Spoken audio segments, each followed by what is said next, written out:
ये जो प्रश्न है आचार्य जी, ये शिविर के प्रतिभागी का नहीं है। ये यूट्यूब पर एक कमेंट है जो मैंने हाल फिलहाल में देखा है, और मैं समझता हूँ कि इसे आज लिया जाना चाहिए। धर्म की जो पिछली सदी में हानि हुई है और जिस तरह की छवि बनाई गई है धार्मिक व्यक्तियों की, उसी से संबंधित ये टिप्पणी एक सज्जन ने करी है। जिस चैनल से करी गई उसका नाम है वन इंडिया, किसी व्यक्ति का नाम नहीं है। लिख रहे हैं, ऋषि मुनि बड़े कायर होते हैं। जितने भी संत बाबा गुरु लोग मंच पर बैठकर भाषण देते हैं, जीवन के बारे में ज्ञान देते हैं, वो बड़े कायर लोग होते हैं। किसी को थप्पड़ मारने तक की उनमें हिम्मत नहीं होती, इसीलिए वो प्रवचन देने का रास्ता लेते हैं। अब नाम इन्होंने बताया नहीं, वन इंडिया बस।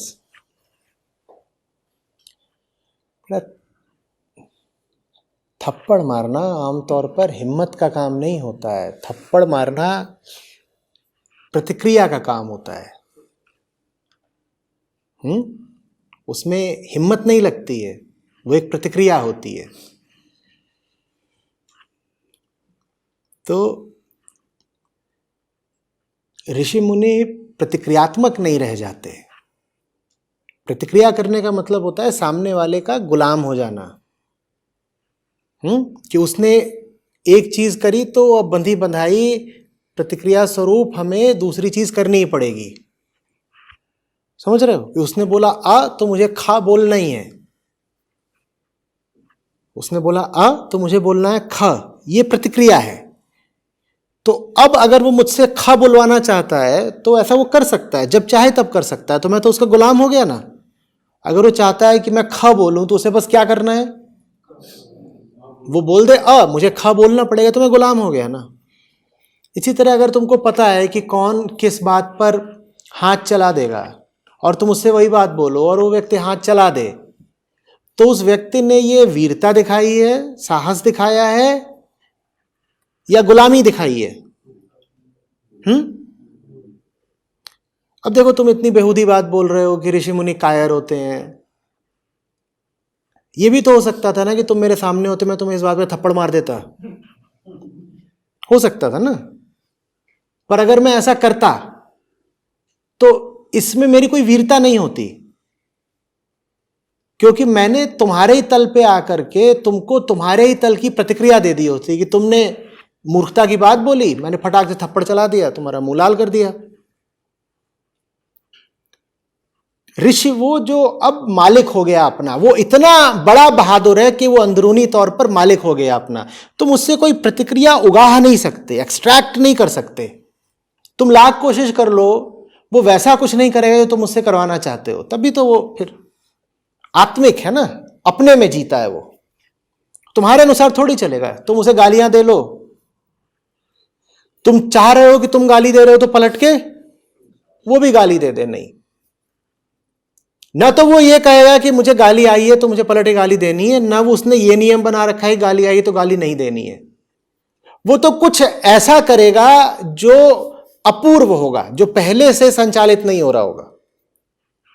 एकदम कुछ नया करेगा, तुम फंस जाओगे एकदम, तो समझ में ही नहीं आएगा। तुमने उसे 10 बार गाली दी, वो हो सकता है कोई तुमको उत्तर न दे।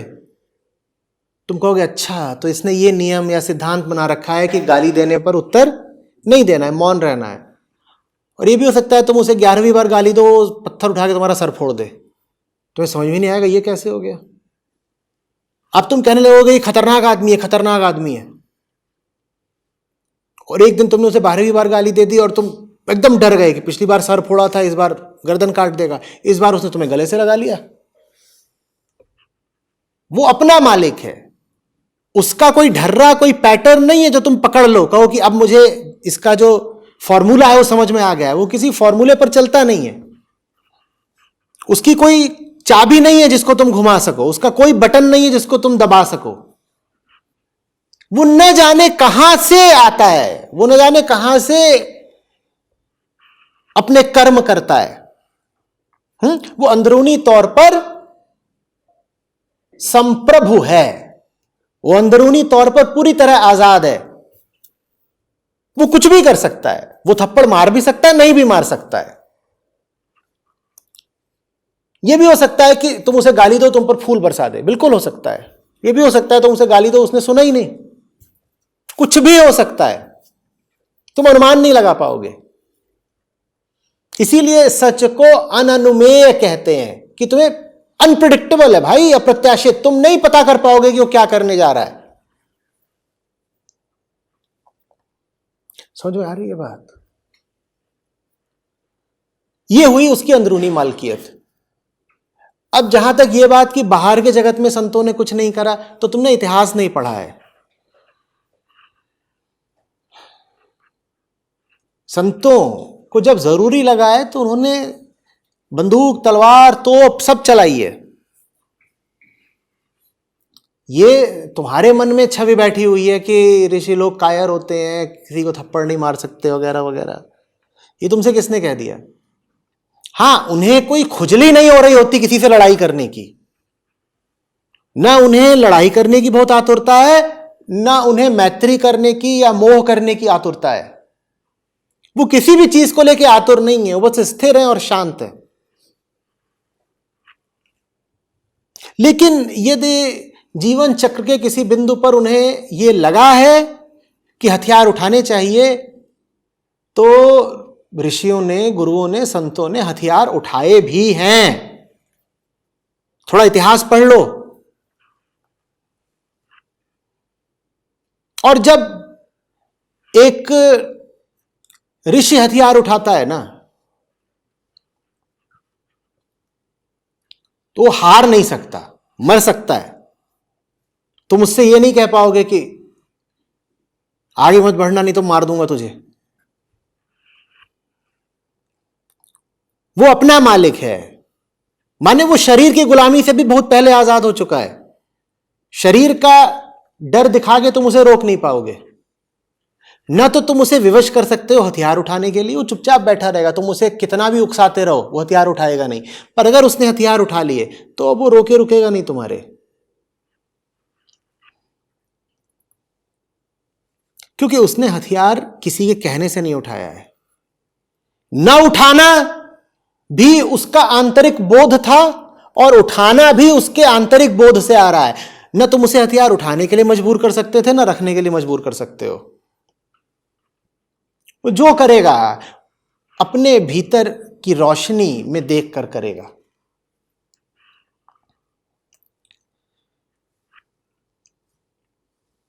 शायद तुमने ज़ेन साधकों के बारे में नहीं सुना, तुमने सामुराई के बारे में नहीं सुना, शायद तुम सिख गुरुओं के बारे में कुछ नहीं जानते। परशुराम का तो लगता है तुमने नाम ही नहीं सुना। यहां तक कि अवतारों की भी जो भारत में संकल्पना रही है, उसमें अवतार के एक हाथ में शस्त्र होता है, दूसरे में शास्त्र होता है।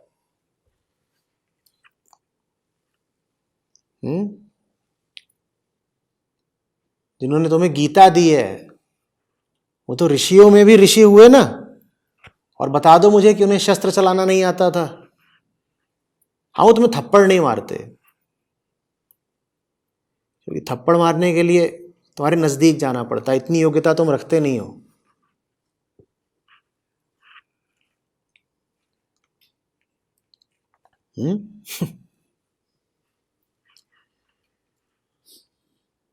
लिबरल युग है भाई, कोई कुछ भी बोल सकता है। यही तो मतलब होता है ना, मेरी मर्जी, मेरे विचार, जो मेरे मन में आएगा मैं बोलूंगा। My life my choice.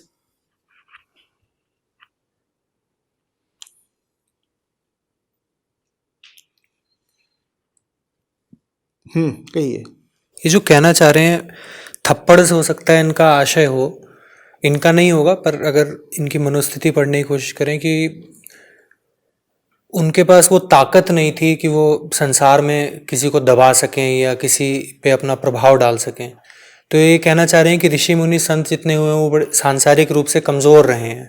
उनमें इतनी ताकत थी कि आज अगर तुम थोड़े भी सभ्य हो और सुसंस्कृत हो तो उन्हीं की बदौलत हो।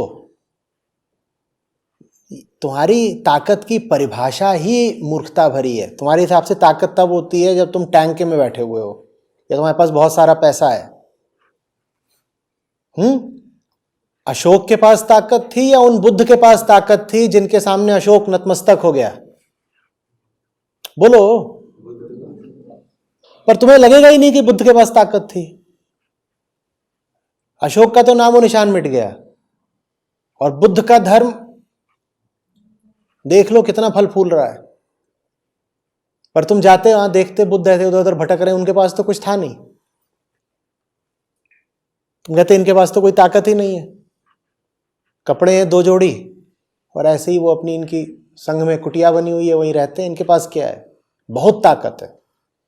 इतनी ताकत है कि उन्होंने ही हमारी सभ्यता का, संस्कृति का निर्माण किया है। मैं सिर्फ बुद्ध की नहीं बात कर रहा, मैं उन सब प्रबुद्ध लोगों की बात कर रहा हूं जिनमें बोध जगा।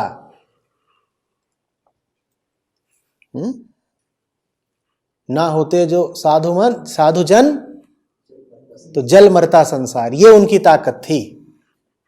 आज आप यहां कतारबद्ध होके बैठे हुए हैं ना, ये होती है ऋषियों की ताकत। नहीं तो जानवरों को ऐसे बैठा सकते हो। बाहर हमारे पास हैं दर्जन भर खरगोश, उनको ले आकर के ऐसे कुर्सियों पर सुव्यवस्थित और अनुशासित तरीके से बैठा के दिखा दो, बैठेंगे? हमको इंसान बनाया है उन्होंने, ये उनकी ताकत है ऋषियों की। आज जो आप कहते हो ना कि हम इंसान हैं, उनकी ये ताकत है कि हमें इंसान उन्होंने ही बनाया है। वो चंद लोग जिन्होंने तुम्हें समझाया कि प्रकृति क्या होती है, चेतना क्या होती है, मन क्या होता है, जीवन क्या होता है, मुक्ति क्या होती है, प्राण क्या होते हैं, प्रेम क्या होता है, उन्होंने ही हमें जीने की तमीज दी है। ये उनकी ताकत है।